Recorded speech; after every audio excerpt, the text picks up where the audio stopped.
Halo, assalamualaikum warahmatullahi wabarakatuh. Bertemu lagi bersama saya di channel Anang Haryadi yang masih membahas tentang seputar ikan lohan ya. Kali ini saya mau sedikit mengulas tentang kapan sih ikan lohan mulai jenong. Kemarin ada yang menanyakan ke saya, Mas, kapan sih ikan lohan mulai jenong? Ikan saya sudah besar kok nggak jenong-jenong. Nah, jadi jenong ikan lohan itu tidak bisa disamaratakan ya. Ada beberapa karakter. Ada yang dari kecil sudah jenong atau disebut cilnong ya.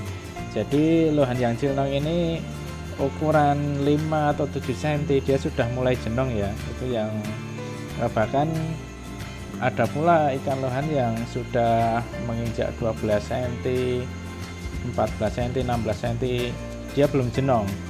Nah, namun ketika dia menginjak ukuran di atas 16, bahkan 17, 18 atau 20 cm bahkan lebih, dia baru akan mulai jenong besar. Nah, jadi ada dua karakter ya, ada yang cilnong dia kecilnya sudah mulai jenong, ada pula yang dia ukuran besar dia baru mulai jenong. Nah, jadi apa sih yang mempengaruhi faktor lohan-lohan jenong ini? Nah, yang pertama adalah genetika atau gen ya.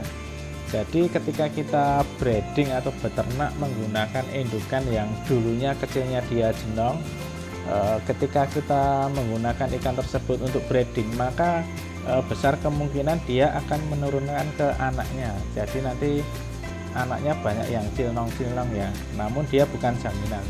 Cuma sebagian besar anaknya itu akan menurunkan ke genetik dari induknya ya. Sebaliknya juga ya, ketika kita menggunakan indukan yang dulunya dia kecilnya belum jenong tapi pas besar dia ikannya jenong-jenong besar ya, nah maka dia juga akan menurunkan ke anaknya. Jadi nanti anaknya biasanya dia akan mulai bagus saat dia menginjak ukuran besar, ukuran C, B atau ukuran A, dia baru besar ya. Nah, selain dari genetika, faktor yang mempengaruhi jenong ini adalah dari segi perawatan atau progres.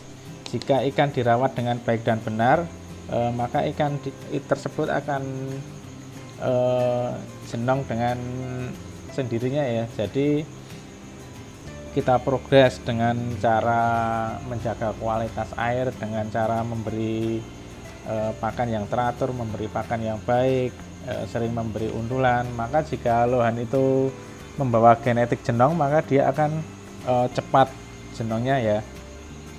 Nah, jadi seperti itu faktor-faktornya. Nah, untuk ikan yang dia kecil sudah jenong, dia biasanya dia top performnya atau kondisi paling bagus dia adalah di ukuran D atau ukuran C, yaitu ukuran di bawah 16 cm ya. Jadi ikan-ikan yang cilnong-cilnong ini jika kita pakai buat kontes, rata-rata dia akan bisa juara di kelas C atau kelas D. Nah, namun ikan-ikan yang kecilnya belum jenong atau bahkan dia di kelas D atau kelas C di bawah 16 cm jenongnya masih biasa saja, dia biasanya dia akan top perform di ukuran B atau A. Jadi ikan-ikan tersebut biasanya jika kita pakai buat kontes di ukuran besar, ukuran B atau A, rata-rata banyak yang juara ya. Jadi ukuran yang top performnya di ukuran kecil, nanti pas dia main di ukuran besar biasanya akan kalah sama ikan-ikan yang top performnya di ukuran besar ya. Nah, namun ada pula yang ikan dari kecilnya sudah bagus sampai besarnya bagus, tapi untuk menemukan yang ikan yang seperti itu sangat jarang ya. Paling cuma ada beberapa saja yang dari kecil buat kontes selalu juara sampai ukuran besar dia selalu juara.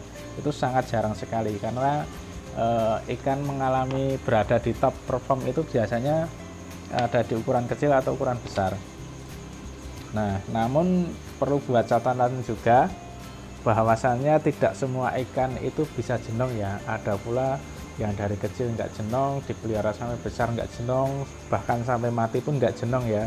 Nah, jadi genetik ikan itu sangat mempengaruhi genetik ikan, kemudian cara merawat, Dan cara memilih pun juga akan sangat berpengaruh. Meskipun dia membawa genetik bagus, kalau kita dapat ikannya pas yang jelek, pas bakat ikannya jelek, nah bisa juga itu juga nggak bisa jenong. Nah seperti itu ya teman-teman ya. Semoga bermanfaat ya. Cukup sedikit dari saya. Kalau ada salahnya mohon maaf. Wassalamualaikum warahmatullahi wabarakatuh.